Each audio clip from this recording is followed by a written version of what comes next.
Hey, this is Blood Powder Dust. Thanks for joining me for episode 3 of my colony tutorial, Vanilla. Thanks for joining me. Okay, episode 3, and we are now at the stage where we need to get electricity up and running, get our kitchen and butchery up and running, make sure this is our freezers working properly, and then we can start farming some of the animals and start producing our own food rather than just living off our packaged survival meals, which don't make anybody happy, quite honestly, but they don't go off very quickly. If at all, actually, unless they're, as long as they're inside, they don't degrade at all. So they're actually quite useful for that. So as soon as we get our own food, we're going to restrict these meals because they're very good for caravans and things like that, where your normal meals will go off because obviously you're not lugging a freezer with you. But packaged survivor meals and pemmican and things like that actually come in quite useful. Okay. Right, so we're going to talk about the power. So the first thing to do really is to ensure that we've got so the power lines in place for when the generators go up. So we can stretch those just pretty much across here, I think, be quite easy. And then coming down from here, we'll stretch it across to here as well, and kind of stretch it into the actual base itself. Try and keep these in the walls if you can. Two reasons. Firstly, it does protect them from damage. In order to damage the power conduit, you need to get rid of the wall first. And secondly, if you leave power lines just lying around the place, they actually cause a visual debuff, or they don't contribute to the beauty of the room. In fact, they detract from it. So we can see here that the rooms are starting to get dirty. As we can see here, see dirt piling up here. So what you can do is, because dirt is such a low priority, or cleaning is such a low priority, what you can do is you can just kind of keep on top of it in the areas that matter the most, as in where they're sleeping. If you click on one of the items in here, you can see that it says awful and it says it's very dirty. And if you want to double check, you can click on this little face down here and we can see that actually there's quite a few dirty spots in here which very much contribute to the ugliness of the room and the uncleanliness of the room. So you can actually manually get Jonathan to, by holding down the shift key, just right click and prioritise cleaning the dirt. I'm holding down the shift key because I want him to eat his packaged meal first, and he'll come back and he'll queue up the cleaning after that. We'll see the dog is actually eating one of the packaged survivor meals, so that's not optimal. But at this stage, it's kind of unavoidable. Dogs don't tend to eat grass and berries particularly. You can see what the animals do eat by clicking on here. So they will eat stuff like that if we have it in stock, which we don't. I mean, we've got berries, but I think dogs will prefer to eat proper meals first. I've never quite worked out their priority, but I think if there's meat, they'll eat that. Then they'll eat our food, then they'll eat berries as a last resort. That's kind of rule of thumb from what I understand anyway. So the dog eating one of the packaged survivor meals is not the end of the world. But what you can do is we can zone the dog out of here once everything's up and running and the dog has a kind of food supply for itself, namely dead bodies. Dogs are quite happily eat dead bodies, but we'll come to that in due course. Okay, let's speed things up a little bit. So we have our wood-fired generator up. We'll notice that the fuel says 0 out of 75, so Fleming's one of the other colonists' next job is to put some wood into the generator. Now we can click on toggle automatic refuel, so it doesn't get automatically refueled when the time comes. If we maybe have another power source, we can just switch this off as well. But for now, we want it to be refueled automatically. Now this is a hauling job. Hauling is kind of a bit low down on the scale of things, so you can force it to happen by just right-clicking and microing it. So again, see, right-click, prioritise wood fuel generator.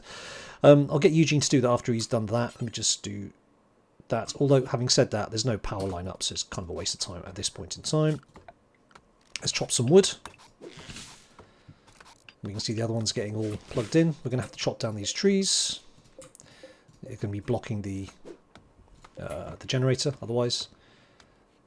And we need to plug that gap in the wall by using some granite blocks to make sure that this is then inside, and we'll put a door on there as well. Yeah, so he actually botched it, which means you get some of the resources back, but it's not ideal, really. Okay, this room is now enclosed, so we'll get those to be hauled out into our stockpile zone. And this is going to be our freezer. So we're going to put down a stockpile zone in here now. And this is going to be... I'll just pause the game so you can watch this a sec. I don't want to miss anything. Yeah. So this is going to be... So we'll clear everything, and this is going to be foods. We want foods, and we want animal bodies to get put in our freezer straight away. Okay. So chop down some trees, and then we will fuel the generator at some point. As I said, you can micromanage that. I'll get her to do it by holding down the shift key and queuing up that order. Oh, we have a mad hare. Okay. Well, this is our first hostile act. So we're going to jump to where the hare is. Right, so it starts away. We've got one person who is non-violent, and the others are. So really, hares are they're going to be on us quite quickly. I would recommend we just get everybody up, draft them, and we want the hare to be crossing expansive open ground and not in and out of the tree, so we get clear shots. I want to try and make him run as far as possible. So the hare, where's the hare? There he is. Yeah. So we want honestly, we want the non-violent person to sit at the front. So the hare's going to kind of go towards him, hopefully, while the other two are actually shooting. If you get a ranged combat user, so somebody who's using a gun, into a melee fight, which the rabbit effectively will be, it means they're not going to be able to fire their gun, they'll just be punching the rabbit, so that's not very optimal. So we'll get the guy, Eugene, who doesn't do combat, to take the hits. The rabbit is not actually going for him, which is a bit of a shame. And these guys are not very good shots. There's not a lot you can do at this stage, really. In this early game, I think maybe running and picking up a knife is probably a better idea, but nobody's very good at melee. No, actually, Jonathan is. But Jonathan's actually the best shot, which is why he's got the bolt action rifle. Okay, no problem. It's only a rabbit. So I'll get Jonathan to melee attack him while Fleming stands back with a more rapidly firing revolver and shoots at the rabbit. Okay, that's interesting. The rabbit has actually run past us. Oh, let's go for it now. Melee attack. Fleming, come around the corner.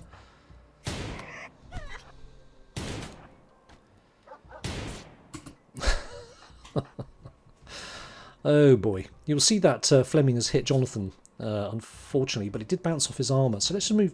Now, if they're within 3 squares of the person they're friendly, they won't be hitting their own person, in theory. But I'm going to move him as close as I can. Okay, doesn't matter. Anyway, Jonathan's picked up a little scratch. Yeah, so basically you'll be firing, if you put Fleming here, for instance, you'll be firing over Jonathan's shoulder. And even here, he's not going to hit Jonathan.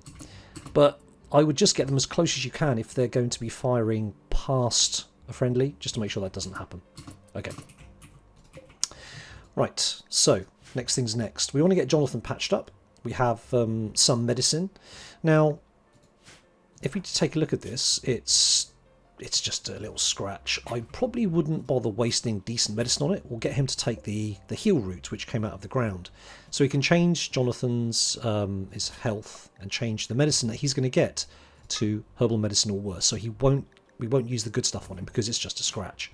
We will then send him to bed. Jonathan's going to go to bed. Now, at this point, we check to see who is the doctor. So Fleming has got 8. Eugene has got 10. So what we'll do is when Jonathan goes to bed, Eugene should then get around to treating him. Got some berries coming in here, that's nice. So Jonathan's in bed, and now we should pick up the job. So Eugene has now picked up the job, because if you notice, that doctoring is higher up the priority level than what he was doing, which was plant cutting. So he now picks up this job, and he's now dealing with Jonathan.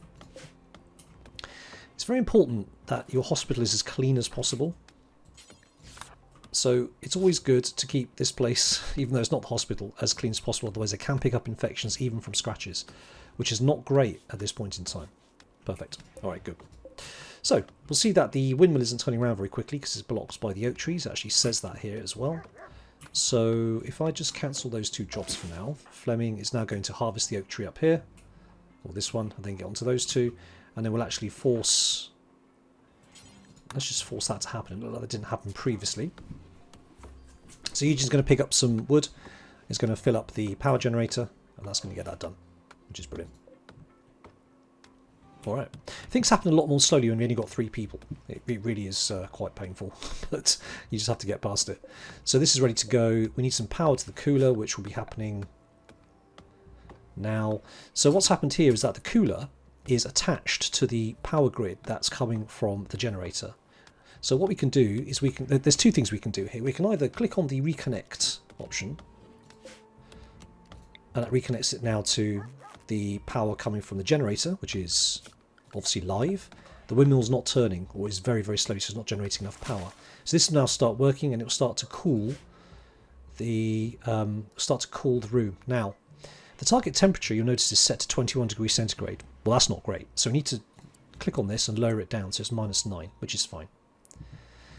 The other problem is that this door is open. It's being propped open by the stone, so we need to get that removed. So we'll get Fleming to... Oh, he will never do hauling. Okay, so who's left? Jonathan, Eugene. Eugene's cutting berries. So we'll get Eugene, let me just speed up a little bit.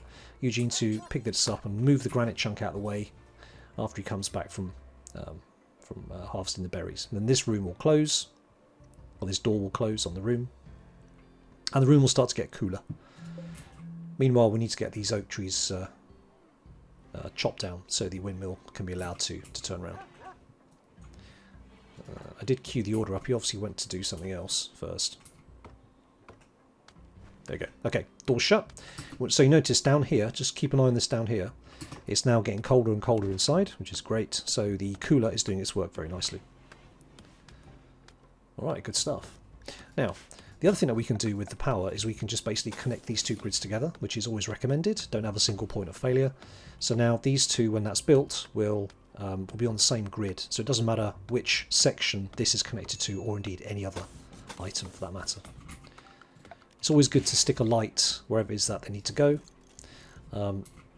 Otherwise they'll start getting debuffs for being in the darkness, which is great. Alright, good. Now it's going to be a lot of metal work that's going to be going on shortly, so let's deconstruct all this metal structure up here so we can benefit from not having to dig it out of the ground. Mining is quite slow, so if you don't have to mine, you really don't need to. This will attach to the power lines which will run across. We'll see that it's already attached to it, so as long as once that's been built and joins up to the grid, we're all good to go. So which is what Fleming's on. So we see that it's building that. Gonna get some food. This might go to bed. So Jonathan's picked up the job. He's going to carry that on. So we can see that the output, we're getting 500 watts from this, even though it's still blocked. So we need to get these trees chopped down post haste, basically. But honestly speaking, it's not desperate now. We don't have a battery, so it's going to be a bit of a wasted effort. What we're trying to do now at the moment is just concentrate on getting our kitchen and butchery table set up, which is what we can do now. So butcher table go, and electric stove can go as well. Now it's important to get a couple of chairs. We'll just do stools for now, so that they get comfort while they're doing their work. So let's press on with that. That's done. And also we're going to want lights in here as well. So let's just copy that, copy the light, stick a light in here. Remember, if it's darkness, all their work is slowed down considerably, and that's no good. You want to try and get rid of inefficiencies wherever you can. Alright. Okay, good. So those lights are going to come. So now we've got the butchery table and we've got the stove. We're going to set the bills. Without the bills, nothing's going to happen. They'll just sit there doing nothing. So you're actually going to tell them, I want you to butcher a creature, do that forever. Simply because any creatures that get brought here, they have to be butchered. So this is very, very straightforward to do. On the electric stove, what I would do at the moment is just start with simple meals. Simple meals mean that they can be made of all veg or all meat. If you want to cook a fine meal, you have to have half veg and half meat. And the same for lavish, it just takes more ingredients. Now, fine meals will give you a buff to your mood. Simple meals won't, but it's much easier to cook simple meals than it is to fine meals because you don't always have half veg and half meat to hand. So we'll do that. So let's just set up some simple meals. Now, I always do two things here, a batch of 4 and then a batch of 1. Why do you do that? Good question. Because say you have 30 meat, you don't have enough to batch cook 4 because you need 10 per simple meal. But what you've got instead is it will start using this bill instead. So it's just there as like as a fail-safe, basically. So we have 3 people, they eat 2 meals a day, so that's 6 meals. So let's say we want to cook enough for, say, 3 days at a time. So we'll say do until you have 18. Pause when we hit 18, and then unpause when we hit 6. So when you've got 1 day's left, you unpause. Otherwise, if you just put 18 and that is unpaused, this bill will get to 18, then it'll just stop. And you have to go in and manually re-enable it. Pause when satisfied, unpause at 6. That works a treat. Brilliant. We'll just do the same for this. So these two figures match up. Unpause at 6. And that is now automated. So as soon as you get to 6 meals, they'll start cooking up to 18 again. Very good. All right, great. Done. I'm going to get Eugene to haul that. So these doors are shut as well. That light's on. Perfect. That's awesome. Eugene can also haul that. Get out of the way. Fantastic. That's as good. All right, cool. So we have a freezer, we have a cooker, we have a butchery spot. We can now go and start killing some cattle. So let's go to, where are we? Hunt. Having a mental block. Hunt. So we're going to hunt a couple of these things. Or you can click and drag like that and it gets them all. Oh, you can click on cancel and cancel what you've done. Or you can click on each one and click on hunt. It's entirely up to you. It's probably quicker just to just say hunt and just hunt a lot. Now the person who's going to do hunting is the one with the hunting skill, which is Jonathan, obviously. Now the hunting skill is calculated on his shooting skill and his animal skill, because you have a chance, as it says up here, for them to attack you when you hunt them. Now the way it works is it's calculated. Let me just do this, wildlife. We can see here that the muffler have a 2% chance of attacking you back when they're harmed by an attacker at range. Now, the closer they are, the higher the risk. And it's applied each time damage is taken. So if you're up very close with a machine pistol, for instance, you stand a very high chance of triggering them, and not just one, potentially the whole herd. This is very bad. This is colony ending, so you don't want to do that. So what you really want to be doing is going after wildlife which has a 0% chance of this happening. So in this case, I think I will actually observe that, and I'll go after some bucks instead. So the bucks are a little bit further away, as we can see. Yeah, I've got to come down around. But the advantage with these guys is that they are all a 0% chance of attacking. Okay, so I'll just line these four up to start off with, right? And turkey quite fine. The turkey's there as well. I'll take the turkey. Yep. Okay, cool. Good stuff. You just don't want to bite off more than you can chew when you can't defend yourself properly. Alright, so that sounds like these are being deconstructed, which is brilliant. Okay, so need recreation variety. You absolutely do. Now, in order to keep everybody happy, we need to take a look at their needs. In this recreation bar, there's only certain ways that they can increase their recreation without any aids, so to speak. So what you can do is you can actually go to the recreation tab here and build them a horseshoes pin, which is better than nothing to start off, to be honest. So we can build that there. We can also build them a chess table, which can go here in the corner. Or you can get cute and you can get it to shared chair with that and just put another chair in. So if anybody wants to play with them, they can. Alright. So, yep, you can call them something and give the settlement a name and also their faction, which is great. Pick carefully, that can't be changed very easily, by the way. Now, what you can do is this hare died, and we can see he's going to spoil in 1.6 days. We'll certainly snap that up. We will haul the hare. I guess put in our freezer. Now, so that's the freezer done. We've got some stuff going on. Jonathan is probably going to go hunting. Right, so what we've got here, we've got a situation where Jonathan is our cook, and he's the hunter. This is not ideal, because it means while he's off hunting and dragging stuff back here, he can't be butchering and cooking. So, yeah, the trouble is if you have too much of a low cooking skill, you stand a chance of getting food poisoning. Now, one of the benefits here is that Fleming has a little flame. She's interested in, or he's interested in cooking, which means that they learn at 100% of the speed. If they don't have a flame, they'll learn at 35%. So actually, it's no bad thing. We could put Fleming on cooking. It makes quite a lot of sense, I think. We'll run the risk of food poisoning to start off with, but this cooking skill will come up very quickly. So if we just put that down like so, so we'll focus on hunting, and we'll let Fleming take care of the cooking. Now everything's looking a bit patchy in here, so we're going to put down some wood floor simply because we have the wood and it's a little bit quicker. What's more important is that the base is mostly, well, in fact the walls are all made of stone. So although the floors can catch fire, the walls can't, so it's not going to spread necessarily, other than perhaps via the doors, which are wooden. So wooden flooring is not ideal, and we will get around to changing it, but for now we're going to have to kind of go with it. I'm just going to put wood in the patches here, so when they walk from around, they're not dragging the dirt in from here into the other rooms. Transport pod crash. Right, this is quite interesting.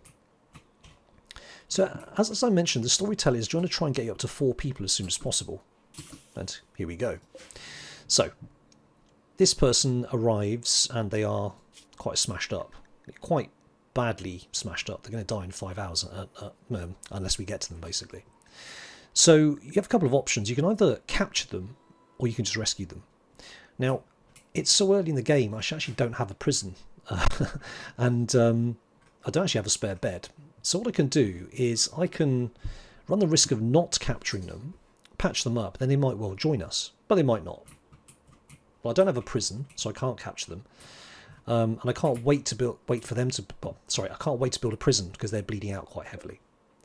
So let's have a quick look at the bio. So they can't do social or intellectual.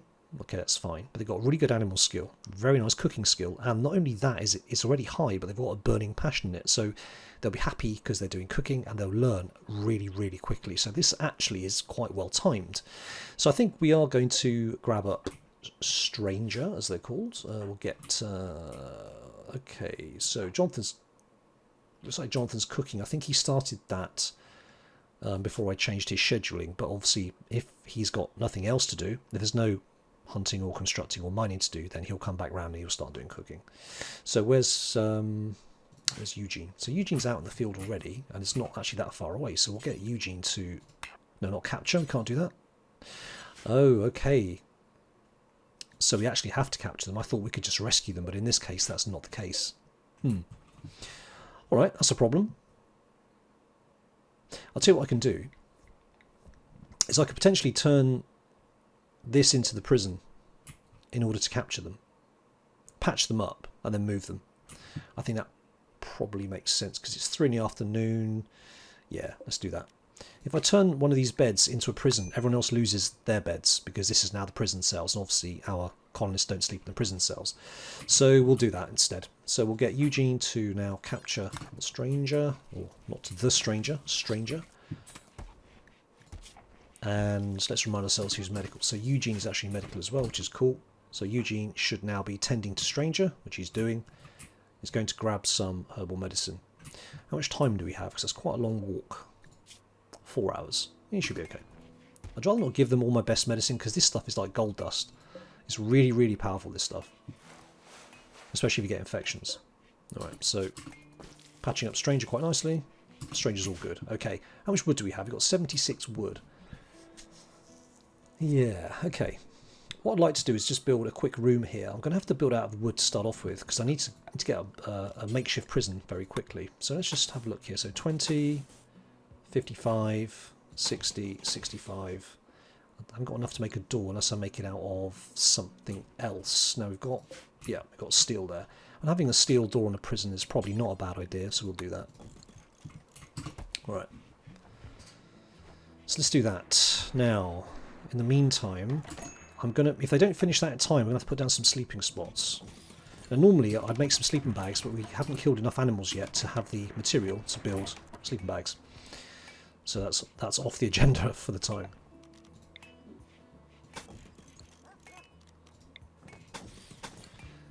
Okay, we're actually out of wood. That's interesting. We had lots of wood. We must have used it for something else. Maybe a door or something. I didn't see what we used it on. Okay, no bother. Let's just chop more wood. It's all here. We haven't even chopped this yet.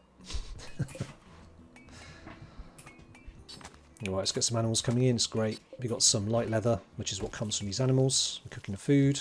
So at least we've got a sort of sustainable colony here. They're going to sleep on the floor for one night. It's not going to be best pleased, but it's not the end of the world. The moves are actually okay for now. Meanwhile, we have a pretty good chance of getting Stranger when they come around. Now, the other thing we need to do, because Stranger's a prisoner, we need to go on the prisoner tab, and we need to click on Recruit. You notice that there's 2 options here, and this is actually good to explain this at this point. The recruitment difficulty is the overall difficulty of recruiting this person, 21%. It's quite low. The recruitment chance, 100%. It's very high. Now, in Rimworld, generally, 100% doesn't ever mean 100%. Just bear that in mind. And the resistance means how much you have to wear them down before they're first open to the idea of recruiting. So these stats are irrelevant unless this is 0. Now, this is reflected here. So say Stranger here has a health problem where they are addicted to some chemical substance. What you tend to do is you tend to leave this on reduce resistance until they're over that, then you try to recruit them. If you try and recruit them initially, then once the resistance has gone in, you successfully recruit them, then you have to deal with their mood issues of, you know, I want this particular drug. So you tend to leave them where they are, and only when they're over anything that they might be under, you click on recruit. Now in this instance, there's no problems with stranger. I'm just going to click on recruit. So this will automatically reduce resistance and then try to recruit them. Now what's interesting about this and why I misunderstood the idea that I could maybe just save them rather than have to capture them is because the stranger here, she's already in one of the factions in the game, which is Southeastern Fenua, which are hostile to us. Now sometimes these people drop, largely actually these people drop from the skies and they're not actually in a hostile faction. So you can actually rescue them, but in this instance, because they're hostile, that's no dice basically. That's why we have to capture them. But she's in a pretty decent room here, all things considered. This is a lot bigger and much nicer than a prison normally is, so hence we actually stand a good chance of recruiting her. Meanwhile, Fleming's a bit of a night owl, so we are going to... Oh, he's making the door, that's great. I'm going to get him to chop these trees down next, simply because we need to clear this up, and we need the wood anyway, so it's kind of killing 2 trees with 1 stone, so to speak. Now we do need batteries, but we need to get research down. It's not... Yeah, infection. Now the problem with this, of course, is that infection is a bit of a drag. You have to keep feeding them a lot of medicine. Now, the infection situation is a race. So you see there, that at the bottom it says infection minor 0.94% and immunity is at 0. Both those values will count up to 100 at a certain speed. You need immunity to get to 100 before the infection gets to 100. If infection gets to 100 first, they die. That's it. It's that simple. If immunity gets to 100 first, they get immunity to the infection and they're fine. It's that simple. If you don't treat them, sometimes their immunity will win. But in order to make sure that really, really helps, or that really does happen, you need to feed them medicine. Now, the infection growth rate and the immunity growth rate are dependent on lots of different things, but largely blood filtration, blood pumping do help your immunity. Some people have a trait where they are super immune, and other people have a trait, I think the opposite is sickly, or maybe something else, I can't remember what it is, which is the opposite of super immune, which they're more likely to lose this race unless they're treated. And even if they're treated, the race could be lost. So honestly speaking, we're going to have to pump them with a couple of bits of good medicine here, much as I don't want to do that, but I think the colonists will be quite useful. I think cooking, I think these skills will be quite useful. So I'm going to make the choice. We're going to give them the good stuff, health, and then we'll just have to suck it up. It's just the way it is. Right. So Eugene really should be kind of tending to stranger ASAP. We'll cue that up. So Fleming's getting those chopped down, and this is now turning much more quickly. Now the other thing that we can do is we can actually keep the dog out of the living areas. Now he's got meat, so the dog can eat the meat if he wants to. So what we're going to do, we're going to get the zoning done for this. Expand allowed area, manage areas. We'll create a new area. We'll call it dog, and we'll expand the dog area. Now what we'll do is, rather than saying you can go anywhere but here, because that'll take ages to draw out, what we'll do is we'll just do that. Then we'll go to manage areas and we'll invert. So we can see what this now means is that dog, we just go to animals and dog, we can see now that the dog can go anywhere but this area that we drew. Just much quicker basically. So dog now won't come in here, he won't track any dirt in from outside, and he can get into here to eat the meat if he wants to. So as you see, everything is quite a lot slower when you've only got 2 people. Sorry, 3 people. It's kind of frustrating, but which is why I'm quite keen to get Stranger on board. So Stranger's infection is now tracking at 14% infection, 14% immunity. Okay, which is very positive. So what we're going to do is we are going to put some floor down in here. We're out of wood again. Wow, we do need to do some chopping here. We can put some floor down in here, just wooden floor, just for speed. And if we recall, I said the thing about removing the roof. just so it speeds everything up, because we're going to have to put a bed in here and stuff as well, and also build the floors. So that's happening now. The roofs come off, so we can now build these very quickly. And stick a bed in here, and we will actually build a bed. We've got a raid. Wow, okay. Alright, so we'll stick a bed in here. And let's take a look at the raid. The first raid is normally one person with a knife, and we actually got one person with a club. Ah, there we go, as luck would have it. So super immune is what I was talking about just now. We can see here that he's got a powerful immune system, and his immunity gain speed is 30% higher than normal. That's pretty cool. So how does that relate to this? We can see here, so we go to immunity, we can see that immunity growth here is 24% versus the infection 20. Now if it was that guy who's just attacking us, this speed of immunity increase would be significantly higher, which is pretty nice. Alright, I like that. So we'll try and capture this guy if we can. The trouble is we haven't even got a prison up, or we will have shortly, but he's got some nice stats here. He can't do cooking, firefighting or cleaning, okay, but he's really good at crafting, he's very good at artistry, he's pretty good at social. His intellectual's not too bad, but it's a burning desire, which means that's going to increase really quickly. He's a psychopath. Now psychopaths are actually really useful. He doesn't care if prisoners are sold or enslaved or we take their organs. He doesn't care about dead bodies. Very useful, and super immune as well. That you don't see this very often. I would like to capture Gizmo if I can. And given the fact that all our weapons are kind of low power, not much cop, I think we do stand a good chance of catching him. Alright, we're going to play this raid out on the next episode. There's a couple of things here I'd just like to clear up. So you'll notice that we've dumped a body outside here, a dead buck. What that means is that this storage area is set for animal corpses. Well, we don't want this, we want animal corpses to be inside. Now you can set the priority. So say you wanted something to be dumped inside here, but if you run out of space, then you want it in here. You'd set the priority of this to be important, and you'd set this priority to be normal, which is one below it, or preferred. Preferred or normal or low, and then it would come over here once this place is full. But in this instance, we don't want animal corpses outside at all. There's no benefit to it. We want them inside. So then we can just quickly give Eugene the nod to haul the buck into here when he gets a minute. Otherwise, it's just going to rot. We see here it spawns in 2.4 days, and that's not what we want. We want the buck in here where we can strip him down, and we can then use his meat. All right.